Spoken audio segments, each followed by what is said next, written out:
Peace, everyone. How you doing? Welcome to Israel Doctrines Google Hangout. I'm your host, Carl Lambert, and you have now entered into our Hangout.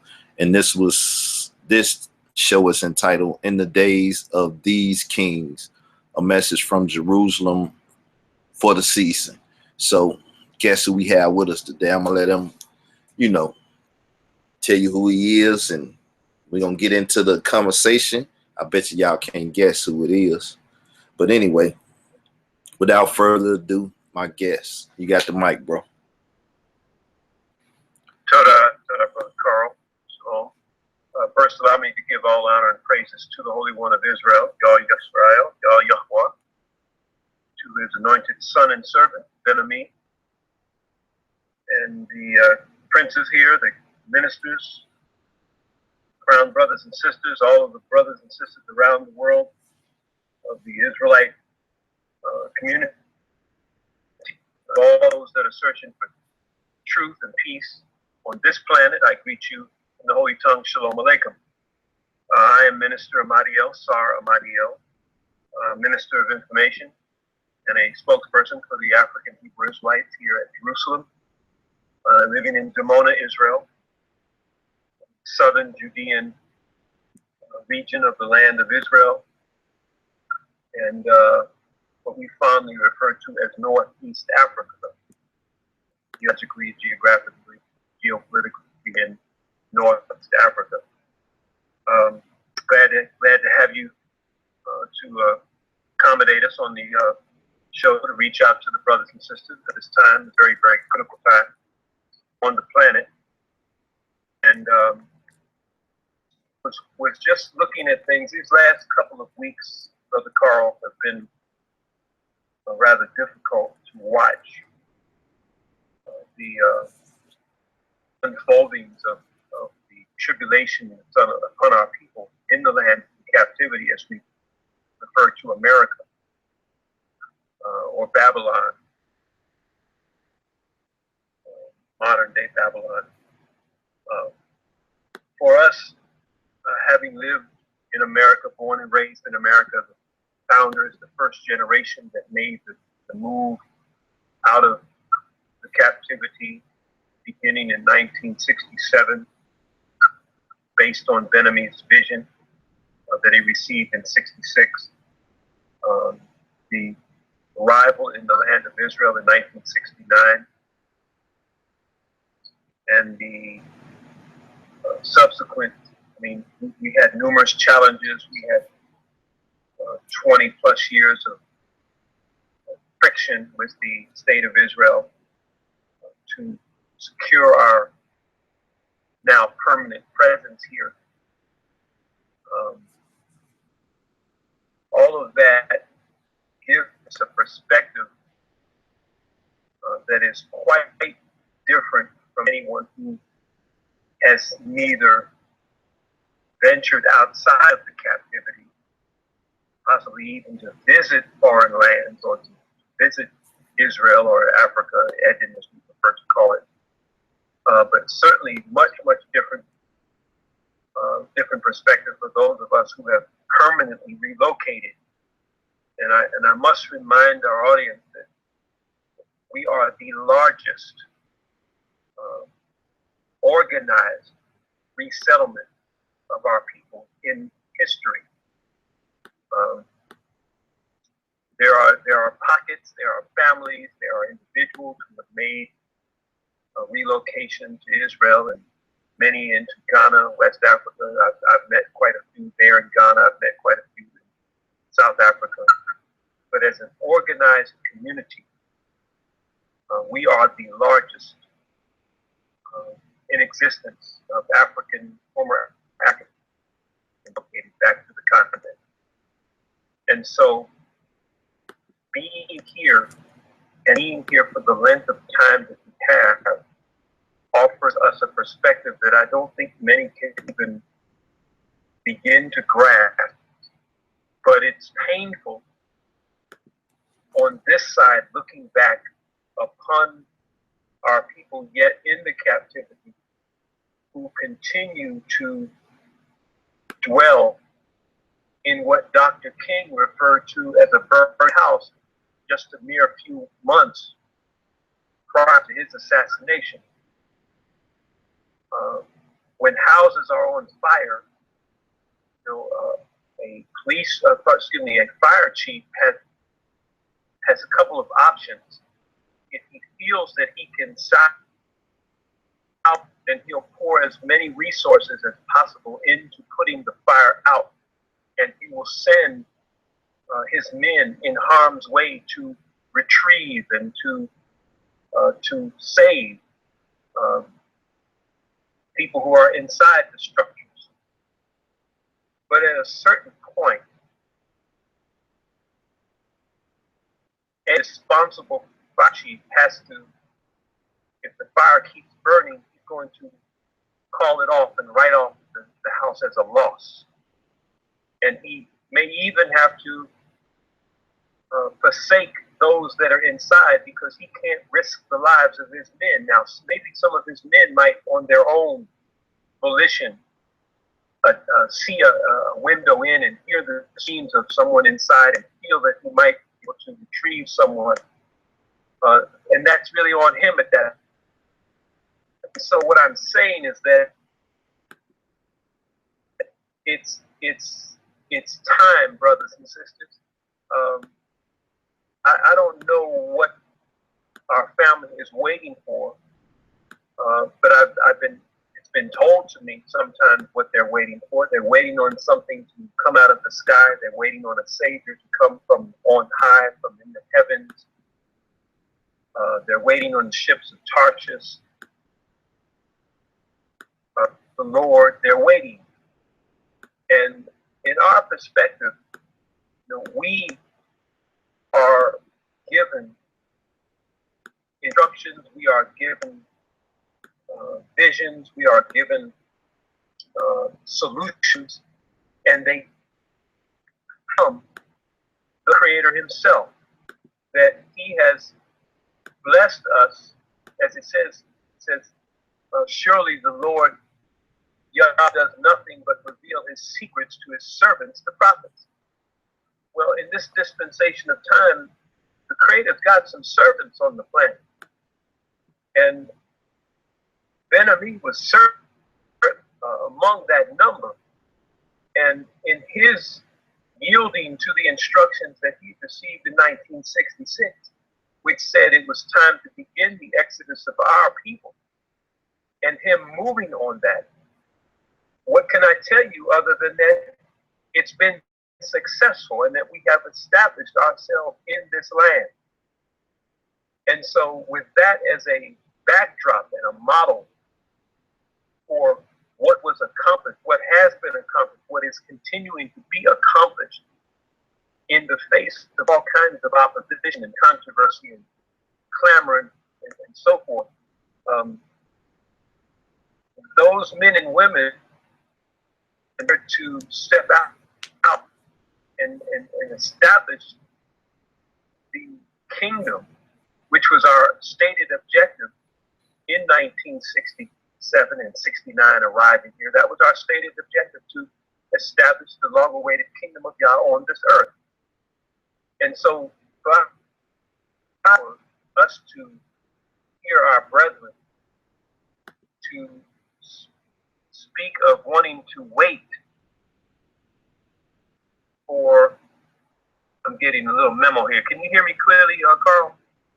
Yeah, it's glitching every now and then, but every now and then, yeah. Okay, we'll see how long we can finesse this out. It's rather dismaying and discouraging, and except for the fact instruct. Yeah, you got a click happening right there. I saw something pop up. What is it? The connection that you know, the feed or the connection or something?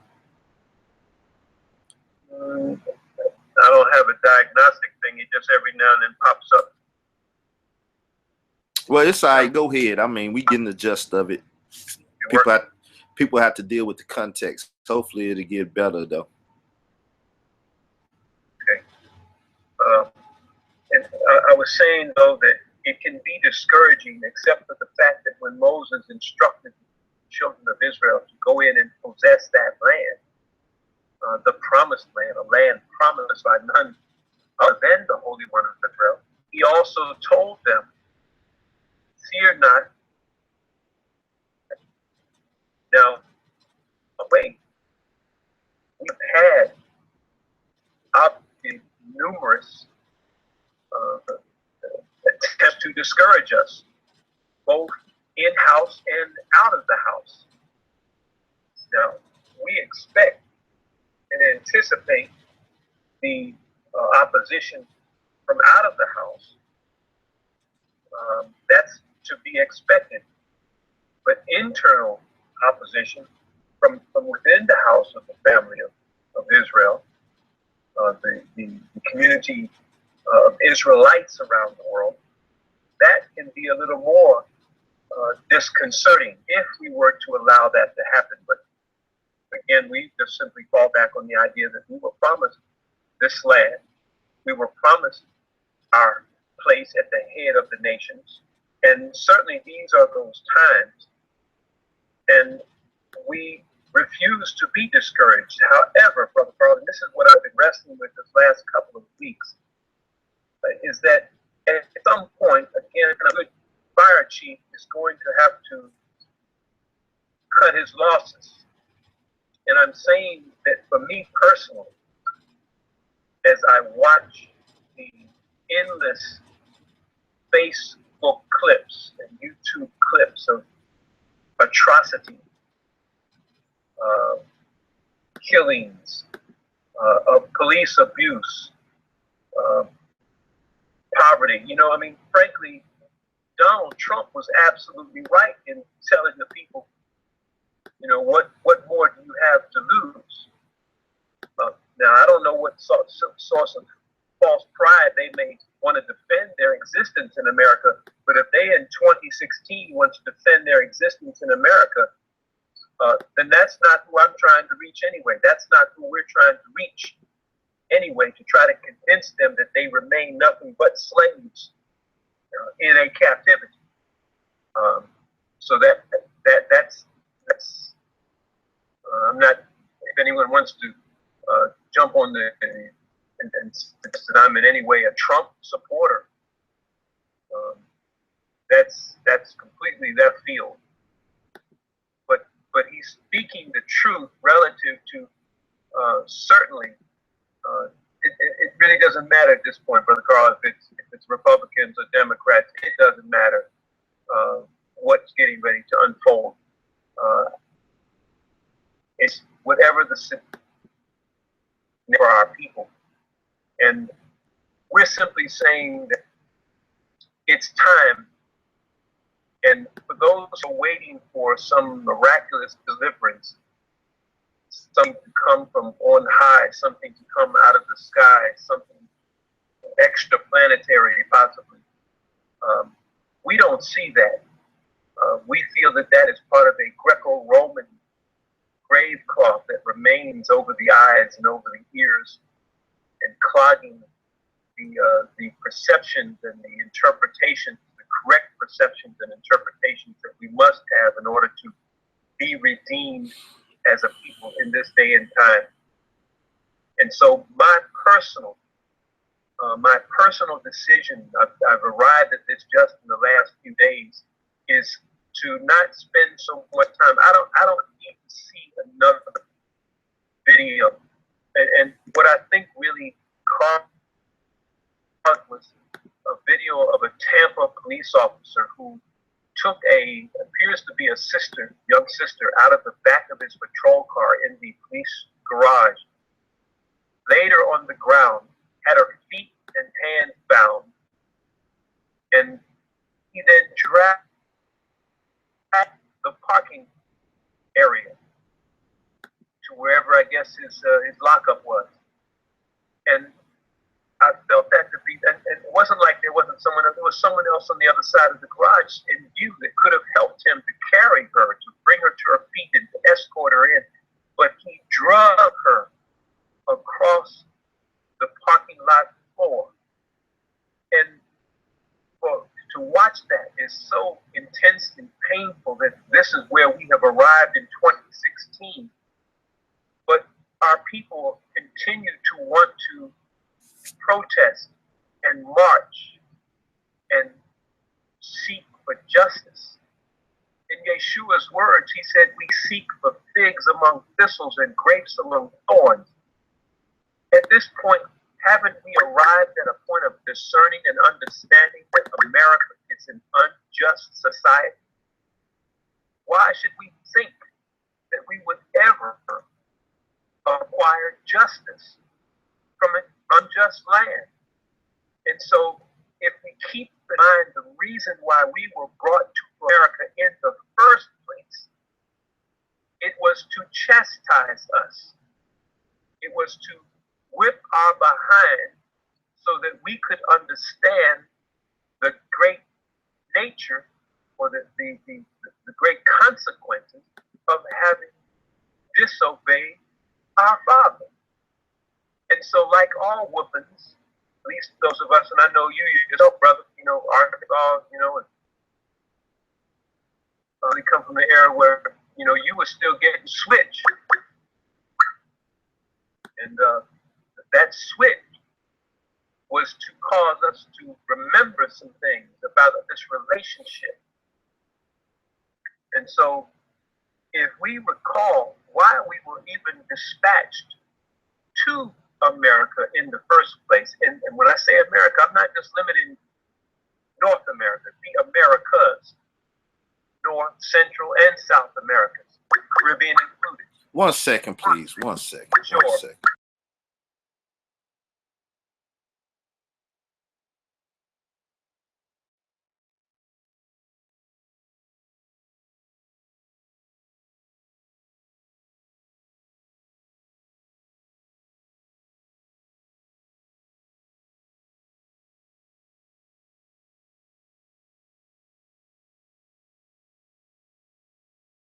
All right, people, we're going to resume the show. We got to get the mic open. Ah, man, see? Boy, I tell you, people just don't know when to. I'm with you. Okay, we back. All right, well, let's resume the show. Okay. I was referring to the idea of getting a chastisement, getting a whooping, good old-fashioned whooping with a switch, and keeping in mind that was the whole purpose of America in the first place. That was why we were dispatched into the lands of the captivity, into North, Central, and South America. This was a prophetic chastisement that we were under, which had an expiration date. It was a 400-year sentence. And I've weighed in before on this issue that those who are saying that 2019 is the end of the 400 period, for that 16, there were already decades worth of the African slave trade, those who were being captured from West Africa, being carried into the Americas, into the Caribbean, into South America, even into Europe. All that was part of that chastisement period in our view. So to wait on 2019 might put you a little bit behind time. And if you're trying to get a train or a plane, I think it'd be better if you arrived at the terminal a little early than wait to the last moment if you're serious about catching that connection. And so we, as I told you, the message was, in the days of these kings, a message from Jerusalem in this season. We are entering the holy day season, and of course, Israel, the Jewish family, is celebrating what they call Rosh Hashanah, the spiritual New Year, the beginning of the year, Jewish New Year. Not so. Not so. We don't buy into that. We don't wish anyone Shana Tova, Happy New Year. This is not the New Year. The New Year begins in the spring, in Nisan. which is spring here in the land, which is a perfect time in the cycle of things to begin to have new beginnings. So we understand that this is what we formerly actually called the memorial of the blowing of the trumpets. And it even goes further than that. It really wasn't a trumpet, so to speak. It was, in Hebrew, the name of the holy day is Shabbaton Tikron HaTruah. And the Truah was not really a trumpet. The trumpet was our acclamation, our lifting up our voices in praise of the Holy One of Israel, actually shouting and calling out his name. When the Israelites surrounded Jericho, when they surrounded Jericho and marched around Jericho's wall 7 times and then let out a great shout. What did they shout? Did they just go shouting like some barbarians? And no, they actually shouted Hallelujah. And what we study, the Ruah, the great acclamation that has to go forth on our part to reach the ears of the Holy One of Israel. And so it's a Shabbat, it's a Shabbat, it's a memorial of that particular blast that was to go forth, that particular communication, that particular call. I witnessed just, again, another Facebook posting of a lot of children that seems to be at some university, and they're all in a big circle and they're praying. And it's a great little prayer, and the brother's leading the prayer. And at the very end, he says, in Jesus' name. And so in our understanding of things, in our understanding of what Moses instructed about being mindful, being circumspect, and not letting the names of other gods be heard upon our lips, all of that prayer was in vain because he nullified it at the end by calling upon Jesus. It wasn't a Jesus on the planet 2,000 years ago. Jesus is a name that is Greco-Roman in every context. And it nullified what, because prayer is communication. And so once we understand the sacredness of this name, Yah Yahweh, Yah Yisrael, Yah Yaakov, Yah Shaddai, when we understand the sacredness of the name and understand that all along that we had access in Hallelujah, and that was coming forth from our, but we never made the connection. But we have to return back to the of that name and the power that's incorporated in that. And so this season reminds us of that and leads us, of course, into the season of Yom Kippur. So it's a very, very critical time. It's a time for introspection and consideration. It is not a time to be celebrating a new year. At New Year, people tend to drink and get tipsy and lots of noise and music and folly. This is not that kind of a season. Shabbat seasons were for Shabbatons, as they are known, were for meditation, were for consideration, were for inclining our ears to hear a message. And in this season and time, Brother Carl and our family out there, we need a message of deliverance. We need a message of redemption. And so 50 years out of America, 50 years since Benjamin's vision, and this coming May, we will celebrate 50 years since the exodus of our people out of America and into West Africa, into Liberia. 50 years gives us another perspective. And personally, looking at the conditions of a people and seeing the great disrespect, enough. And my focus, my mission, my purpose, my objective, in coordination with what my role is as Minister of Information and as a spokesperson for the community and as a liaison to our communities in South Africa and Congo, I have to devote more and more of my time to what's happening on this side of the Atlantic.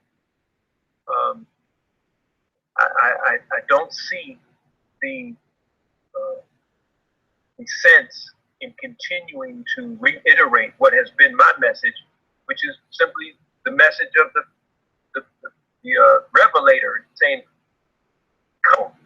I don't say in 2016 when things have gotten to this point, and when we see the unfolding of numerous prophetic references, and of course my title of "And in the Days of These Kings" is a direct reference to Daniel's interpretation of Nebuchadnezzar's vision. Daniel 2:44, and it being shall the God of heaven accept. In 2016, who might this be referring to? Who are these kings?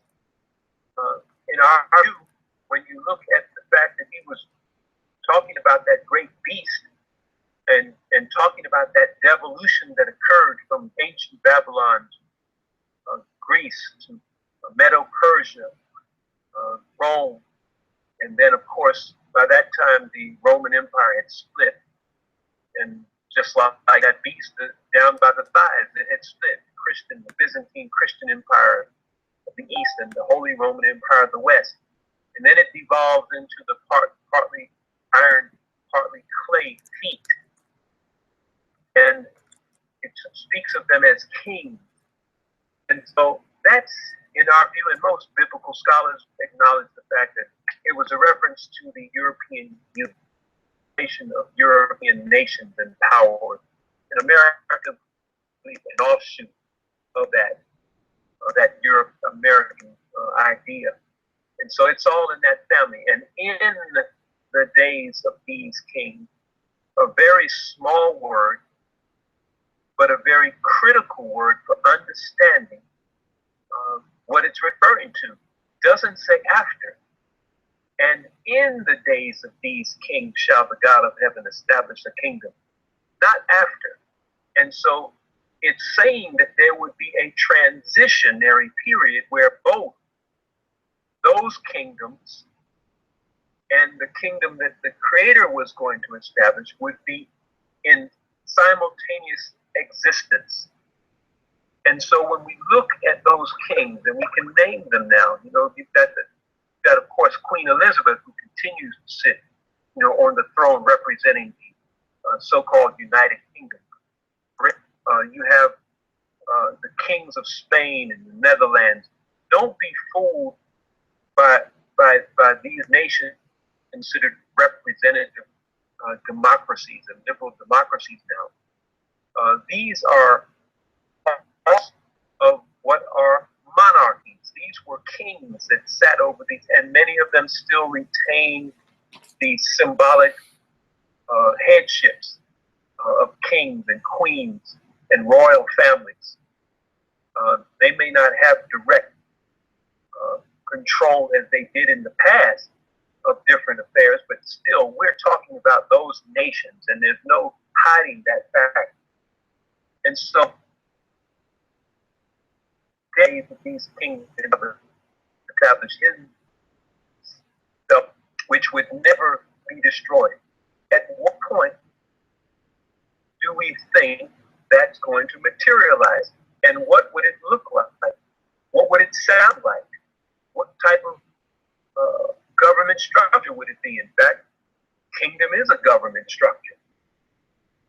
And if it's not governed by the principles and guidelines of the Holy One of Israel, if they are not men and women who are governed by these godly principles, then I don't know what a kingdom of Yah could possibly be. But do we expect the kingdom to descend from heaven, as it was metaphorically related in Revelation about streets of gold coming down out of heaven? Are we really expecting gold? Imagine what a street of gold, especially on a rainy day. Are we expecting no more rain and no more snow in certain cycles? These are metaphorical references. So Yeshua did give us a key as to what to expect. He said the kingdom would be like a mustard seed, very, very small seed in terms of, really, the head of a pin. But it ultimately becomes the largest of all the herbs that grow in the fields. And it's naturally, it is good and healthy for the nations. But I'm at a point, Brother Carl, personally, where I don't need to see any more of the violence of the again, the disrespect and the dehumanization of our people. I'm troubled by that, and our energies have been shifted. Our energies have been shifted from attempting to resurrect our peoples in the captivity to preparing places for the remnant that may be able to escape in this coming season. So our efforts have been on the continent of Africa, as we know to be Eden or paradise, Eden, in the what we call the Edenic lands. Not all the Israelites were scattered off of the continent, moving down into Africa, deeper into Eden, and then of course being carried away from West Africa. That was you and I history. That's you and I history. But there are numerous ethnic groups and strains and peoples and identities across Africa, from the Lemba in South Africa, even the Zulu, who call themselves the people that came from heaven. The Ashanti and the Ga people of Ghana, the Bassa tribe in Cameroon, of course, Beit Israel in Ethiopia, numerous people, the Puel in Kenya. Many of these are Hebrews, and they've been scattered. The Yoruba and Igbo in Nigeria. These are our brothers and sisters here on the continent. The prophet, or in the book Nehemiah, the chapter refers, their kings were for us, for our sins, and that the land that we were given would be given unto them. They wax rich by virtue of having control of those lands. That's Africa. That's Africa. And so we can't look at a situation so myopically as to think that only those who ended up in North America are part of that family that constitute Israel, the children of Israel. Much broader than that. And on that note, and I'll definitely be allowing you time to ask me some questions, so be considering of that, my brother. But when we look at a messianic personage and those who are yet expecting a messianic to come, and I would ask, well, how do you see it? And again, they would go to the scripture and said he will come in the heavens, and some references on a cloud. And we would simply say, well, when you think about the Hebraic context of that, it's not talking about a cloud or in the sky. It's saying elevated. It's referring to elevated, high, on high. And then when Yeshua said, my sheep shall know my voice, stranger they will not. It lets us to know which of the organs that we should be emphasizing that would help us to discern the presence of this messianic personage. Rather than to be looking for someone, we should be listening to someone. My sheep shall know my voice. And so it's a message that would verify the messianic personage. And what would that message be if the message wasn't come out of her? If that message wasn't to return back to the land? And so for us, Ben-Ami is that messianic personage. And we have to put it in another perspective. It can't be in the perspective, again, of some magical, mystical event. It's very, very down to earth when you consider that all of the kings of ancient Israel, all of the prophets of ancient Israel, all of the priests of ancient Israel, all of the elders even of ancient Israel were all considered to be a Messiah. Meshikim in the plural, Mashiach in the singular, and Meshikim in the plural. And so we view Ben-Ami as that messianic personage dispatched unto us to give us direction in this dispensation of time. And what has been established here and the 5 decades of work that Ben-Ami put into laying this foundation for this kingdom has been done. And you can consider this to be a social experiment in the establishment of a people who have been able to accomplish phenomenal things as a people in the face of opposition. And so when you look at Ben-Ami in the sense of being a social engineer and an architect, a social architect, what he has accomplished is the establishment of the foundation of a new world order, a truly new world order, a new civilization. And so we just simply at this point have to build on the idea, have to build on the institutions, expand the institutions, grow the idea. But the model for community development, the model for the existence of relationships and families and order and so on, in a way that the mindset, the dietary regulations, the clothing, the music for a new civilization, the foundation has been laid, while yet people are waiting for something to manifest on an otherworldly plane. And we feel again that's a great smokescreen and deception. That the people remain under such a nation, such a mythical option that keep them passively waiting while they're overcome by the smoke of the great fire that's burning all around them. And so it's painful to watch, but as watchmen, we sound the alarm, we give the instructions. If they're not followed, well, as Ezekiel said, our people will perish.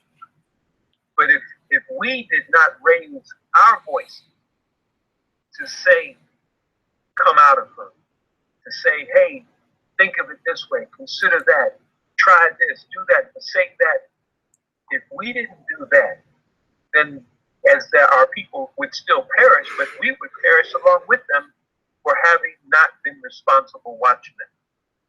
And so fire chief has to say there's no more that we can do. We have to exit. Now we'll be outside waiting with the equipment to give you oxygen. For those of that what was called a feeble remnant who escaped, we'll be here preparing a place, preparing a way on this side of the Atlantic. But we are consciously paring down our staff on that side, our businesses, our presence, out of necessity. Out of necessity. It's that kind of time. And we don't seek great numbers. We've never seen where the Creator has used numbers. If anything, over the history of Israel, it's always been a very, very small number. Gideon and his 300. There were not the multitudes of those that left out of ancient Egypt. Most of the Israelites remained back in Israel. Remained back in Egypt. And some of them, when they heard that the Pharaoh's army had been destroyed in the Red Sea, they got their hat and started leaving from the west. Some of them said, well, we don't need to be here when they get back because they're going to be mad at us when word gets back. But it was never any great numbers. Talk about Elijah and taking on the prophets of Baal. There's never been any great numbers that were enlisted and brought into this struggle. And so why would the Creator change now? If it was about numbers, it seemed that we would easily be able to attribute the victory to the fact that we had great numbers. So perhaps he's got enough now. Who knows? But you don't wait till the last minute to prepare to get to the airport. You never know what'll happen at the airport. You might have an accident. You might have a blowout. And you timed it so you get to the airport just on time. That's not very intelligent. Not intelligent at all. And so, in any way that we can, in any way possible, the objective has been to say, now is that time, and not to wait. To have those bags packed is literally Benjamin in one of his latter messages. And in fact, the last message to our family on that side was specifically, pack your bags and put them by the door. And that was 2-3 years ago. So, Brother Carl, just some of the things that I've been personally contemplating.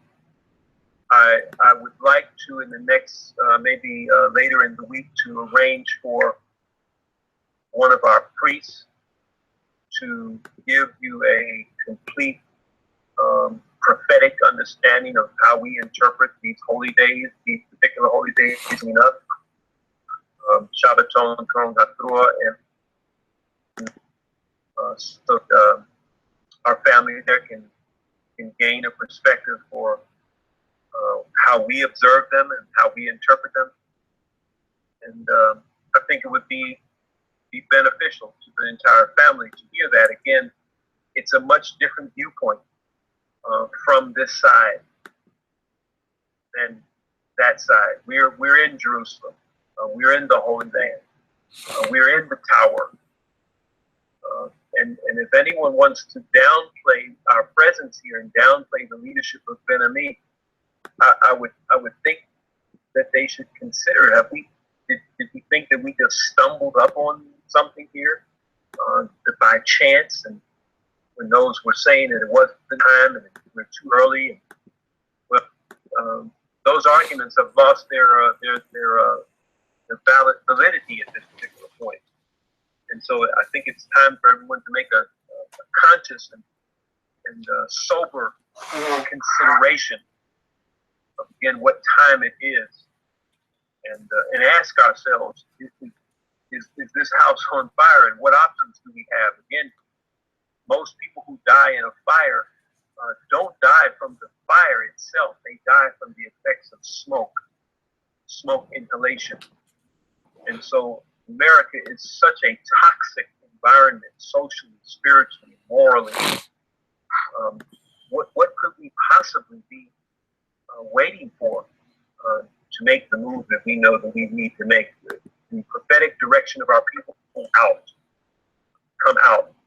And even from my perspective, having made the move out, having uprooted and stabbed up here in this land, part of the coming out is that I'm out relative to my energies and the energy that I spend in attempting to reach back. I have to exert energy to continue to build this world, this civilization over this side. The brothers and sisters in South Africa who need guidance, the brothers and sisters of the Congo who need guidance at this very hour, very difficult times for both of those countries. But the light was to go forth from Jerusalem, not from Chicago, not from New York. God forbid, Yah forbid, from Harlem. Someone said that Harlem is the new Jerusalem. Yah forbid. I couldn't fathom the possibility. But the light from Jerusalem is what has got to go forth. And we're talking about a lifestyle. We're talking about an intelligence and knowledge base, some instructions. And so with that, Brother Carl, I just wanted to my heart. So again, anything that you might want to, any specific questions you might have, and if I can answer at this time, I'd be happy. Toda, Selah. Yeah, we're talking about in the time of these kings. So, can you give a basic outline of who you all say the kings are and where they're located and everything? I know you spoke of Europe, but can you be a little bit more specific? Yeah, hold on a moment. I know just recently I updated my list of who those kings were.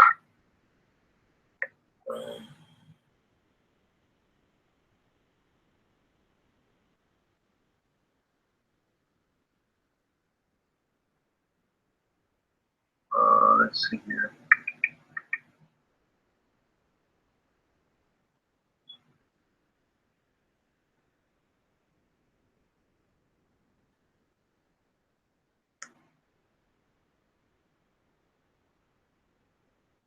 We're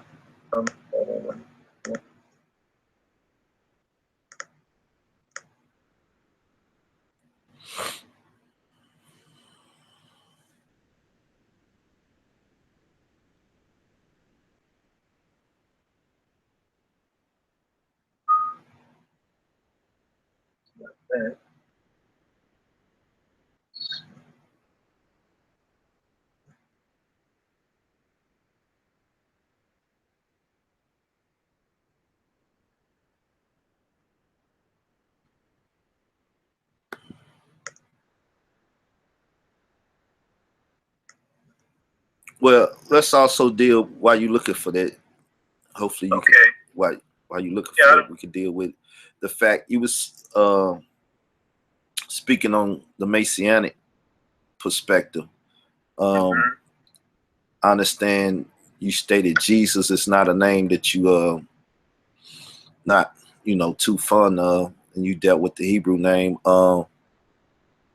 What sense do you see the layout? Because it says stone that was cut out without hand, right? And then it also speak on that stumbling stone, that rock of offense in the biblical text. So how do you see that? Because it could be a stone of stumbling for us, coming from the sky, or what perspective and everything. So if you could speak on that. Well, the when we look at the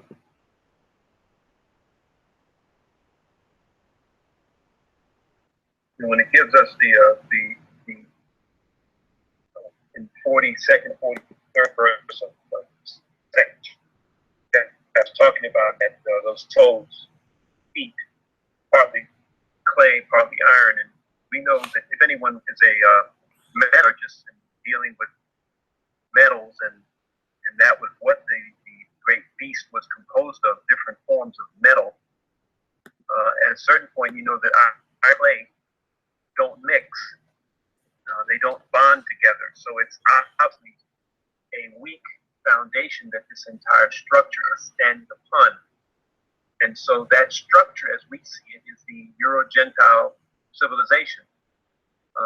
And going back to ancient Babylon, ancient Medo-Persia, ancient Greece and Rome. But the evolution of that was certainly what we experience today, in the form of the European Union, formerly known as the European Economic Community, EC, and the Treaty of Rome that established it. And the You breaking up a little bit. Okay, let me close something that might help it. Okay. We see the prophetic revelations, the prophetic unfolding of the coming together of the European Union was a sign of strength, the creation of a big, huge trading bloc. The weaknesses in terms of the Brexit vote. The Netherlands is possibly considering exiting. Germany is a strong economy, but Greece is weak. Portugal is on near bankruptcy, etc. The friction with the migrants coming out of Turkey and Syria into Europe, and the great political turmoil that it put those countries up under, and economic strains, and the racism back them, partly weak, partly strong. And so then that's when it gets to that point of in the 44th verse of saying, and in the days of these kings. Now, the stone cut out without hands is simply an acknowledgement that the establishment of this kingdom would not find its authorization, it would not find its validity, its legitimacy, would not stem from any of the institutions of man. The United Nations would not be the body that would sign off on our legitimacy, on the legitimacy of the kingdom. It would not be by virtue of those types of means and channels by which this kingdom would be established. So, but nevertheless, it challenges that. You know, it would be a time when the education, the knowledge of this new world order, this new idea, the knowledge of Yah would challenge the knowledge of their world. When the diet of this world, this new world, would challenge the diet of that old world. And so it would be, in fact, a very clear time of judgment on the planet. And so this is that manifestation. That's our how we see it at a particular point. It is the kingdom at its development on the planet. It would not certainly be these nations that were in existence would certainly not welcome our presence and say, oh, great, we've been waiting, because they realize, those who really understand the prophecies and those who really understand the dynamics of what is taking place and what should be taking place at this time on the earth, they know that our eyes is their demise. And so you got to know they're not getting ready to welcome their, and certainly they're not going to publicize it and to publicize it on CNN or any other networks. Every now and then you might get a little wind of it, but you're not going to read about this new world order in the New York Times, because it actually represents their end. And so, that's the war. And the war is not a war that we'll fight with F-16 planes, but it's a war of doctrines, it's a war of words, it's a war of ideas, a war of standards, a war of philosophies. But nevertheless, it has all of the casualties, all of the potential for loss of, as does any other war. And so, but we've been waging it now for 5 decades. 5 decades we've been engaged at this particular level. Not to say, not to denigrate or to deny the great sacrifices, the great foundation that was laid by the Nat Turners and the Denmark Veseys and the Harriet Tubmans and others who ventured out, the great Hebrew teachers, Israelite teachers, Bishop C.H. Mason, the Prophet William S. Crowdy, certainly our brother in New York, the Commandment Keepers, Matthew Wentworth. Matthew Wentworth, Rabbi Arnold Josiah Ford, and others, the Marcus Garvey. All of them had pieces. All of them had a role to play, and many of them simply were fulfilling what they could in their dispensations of time. That there was a point in which it wasn't time yet. That there was such a thing as, it could have been said that it wasn't time. But if it wasn't time, and if this wasn't the time of the kingdom, then what are we doing here? Because this land is on record as spewing you out. You know, the same forces that drove us out would certainly have been sufficient to keep us out until as we would say, the appointed time. And so I think our presence alone is a testament that it's something to take to, and at least to make an investigation before being quick to say, no, it ain't time, and no, Ben-Ami's not the one, and so forth. And again, going back to the idea of that messianic personage, what was the message, the great message and mission of the messianic personage? What was it to be? It was to raise up the messianic people, a messianic nation. Israel, the nation, was the messianic people. Where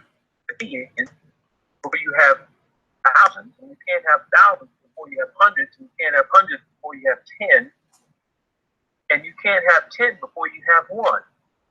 And so we simply are saying that Ben-Ami was that one, and he has fulfilled his objective in, again, raising up the nation of Israel, which becomes that messianic people. He was like Yeshua, sent to the lost sheep of the house of Israel.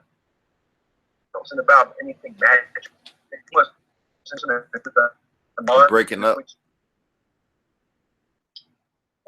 you clear up yet? Yeah, we cleared up.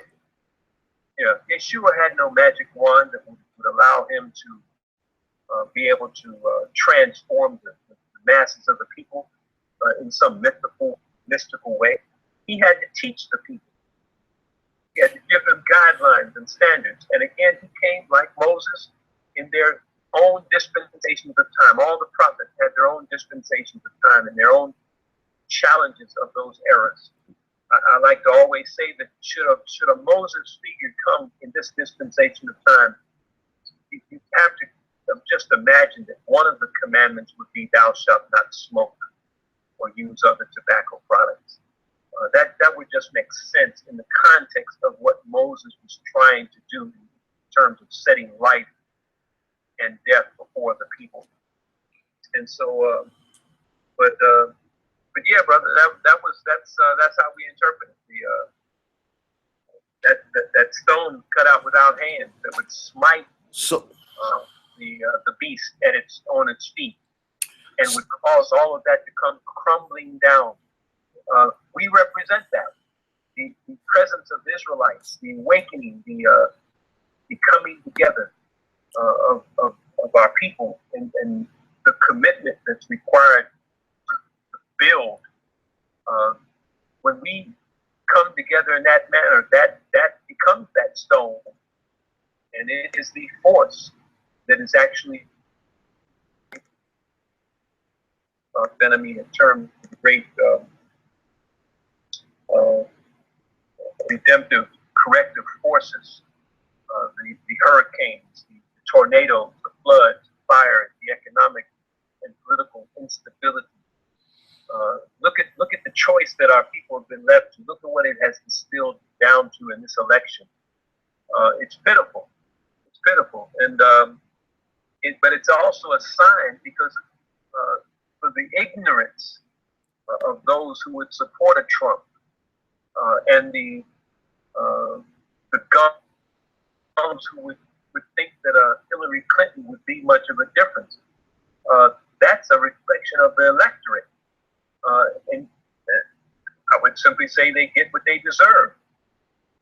If you really think that that's the choice that affects us or that is before us, we've come to a really dead end as a people. If that's what's going to determine our future. And so we voted with our feet 5 decades ago. And our being here, our existence, not in the sense of we're not a ragtag, run down people here. We are proud, very, very well endowed spiritually, morally, in terms of the knowledge, putting forth what we're sharing with the other nations, our diet, our culture. All this has value. And if we're able to see value and measure value in terms of these kind of criteria, people would understand that, oh, you all made a good deal. You all made a good deal. Because when we look at the direction that our people, you might have cars and homes and $1 million salaries for the ball players and what have you. But look right up under the surface and you can see the pain and the broken families, the immorality. All that's deception. All that's deception. And we see the direction that things are headed in there. Whereas in the world that we're building, again, this is a mustard seed kingdom. It starts off small, but it grows. There's a process by which this growth would occur. Well, and it was a growth that had to be based and predicated on some faith in the beginning. It's easy now because you can see it. You can see the growth. Let me ask you if anybody wanted to have a dialogue with you all about this, what would be the process in which sitting down at the table and talking about this with you all? I mean, you've got my contacts. You could forward such a request to me. I would make it my business. If I couldn't personally do it, we would dispatch someone who could. We could all kind of different forms now. We could do it over Zoom or other different platforms that would allow us. And if it's face to face, which I definitely would prefer, it could be coordinated. We host our brothers here. We've been happy to host brothers and sisters here in the land to sit down and talk and read together. I think again, by being here, you breaking up a little bit still. Yeah, nothing like being here. You got to come and see this. Let us go up. Let us go to the Galilee. Let us go to Jerusalem. Let us go to the places in this land. Let's go down to the sea. Spend some time on the shores of the Sea of Life. Sea of they call it the Dead Sea. In that healing water. Spend time with your brothers and sisters here. Get to know us personally. Taste this food. Look at the farm and put your hands in the soil. We would be happy to accommodate such a gap. Some of the different unity Shabbats. I've been to Charlotte. I've been to Los Angeles. I've been down to Miami. I've visited our community members. I've got a few others I would like to touch base with when I'm there. But I don't come to the U.S. very often. I come very strategically. But if an invitation was sent, if an opportunity was made for such a coming together, I would honor that. I've always had a personal commitment to say any invitations I try to accept because I figure that Yah has placed something there that would be beneficial for someone. All right, well, I mean, I'm enjoying the conversation and everything, but I know, time difference and stuff. may be a little strain on the conversation. I just wanted to get something out there and a lot of people to hear, you know, your perspective and everything. As you said, you're trying to hook up something to speak with someone else. We could go in greater details at that time and stuff. But I think this is enough to I'm gonna get one of our priests to come and to talk with you. most definitely. I think this is enough to wet their whistle. So Okay. once people get an opportunity to see and hear it, they're gonna have a lot to say and a lot to you know, bring to the table on it. So we'll see what the reaction of the people are and allow that to you know, help us navigate the next move through the currents. Okay. So I look forward to it, brother. I look forward to it. So I appreciate the conversation, the dialogue. We appreciate your effort to keep Israel Doctrine moving across the airwaves so that our people can hear and be exposed to a new way of thinking. Most So definitely. keep it up. Most definitely. We got some things that we got to talk about and deal with, because that rock is supposed to spread. Once it breaks, the image is supposed to spread throughout the world. So, you Right. know. Right. That's key. That's key. It has to happen. Like there's it's a process, and most